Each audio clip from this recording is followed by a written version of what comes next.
আজকে একটু দেরি হয়ে গেছে, ক্লাস থেকে বেরিয়ে আমাকে দেখতে পাইনি, তাই ম্যাডামের রাগ হয়েছে। এই যে আমার দিকে তাকাবে না? ওরে বাবা, একা একাই চলে যাচ্ছে। আমার দিকে একটু তাকাও, এত রাগ কিসের? ওরে বাবা রে, এত রাগ কিসের? আমার সাথে কথা বলবে না? হ্যাঁ, কি লাগবে বলো, কি লাগবে? ঘুষ কি লাগবে? এই রাগ ভাঙানোর জন্য কি ঘুষ দিতে হবে বলো পাখি? কি লাগবে? কুরকুরে লাগবে রাগ ভাঙানোর জন্য। এছাড়া আর কোনো উপায় নেই রাগ ভাঙানোর, কুরকুরে দিতেই হবে।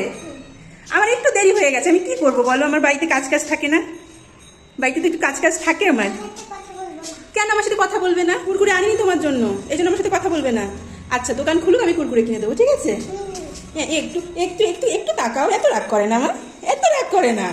এই যে একটু তাকাও, একটু তাকাও। তাকাবে না? একটুও তাকাবে না? কি আর করা। ঠিক আছে, দোকান খুললে আমি কুরকুরে এনে দেবো, ঠিক আছে? তাহলে তাকাবে তো? তাহলে তাকাবে তো? ঠিক আছে, চলো। দোকান তো খুলবে, ঘরে আসো। কেন ঘরেই আসবে না? আসো মা, আসো আসো, দোকানটা খুলো। শোনো, আমি বিকেলবেলা গিয়ে তোমাকে কুরকুরে কিনে দেবো, ঠিক আছে? ক্যাডবেরি, ঠিক আছে। ক্যাডবেরি কটা? ওরে বাবা, দুটো ক্যাডবেরি আনতে হবে, ঠিক আছে। আর হ্যাঁ, ও আচ্ছা, ভাইয়ের জন্য আনতে হবে। তো আজকে দেরি করে যাওয়ার জন্য, আচ্ছা আচ্ছা, আমার একটু দেরি হয়ে গেছে, যার জন্য আমাকে এখন কুরকুরে আর ক্যাডবেরি দুটো দিতে হবে, তাই তো? ঠিক আছে। ভাইকে ক্যাডবেরি দেবো। আচ্ছা, আর তুমি কুরকুরে খাবে? নাহলে ভাই একটু ঝাল লাগবে, তাই না?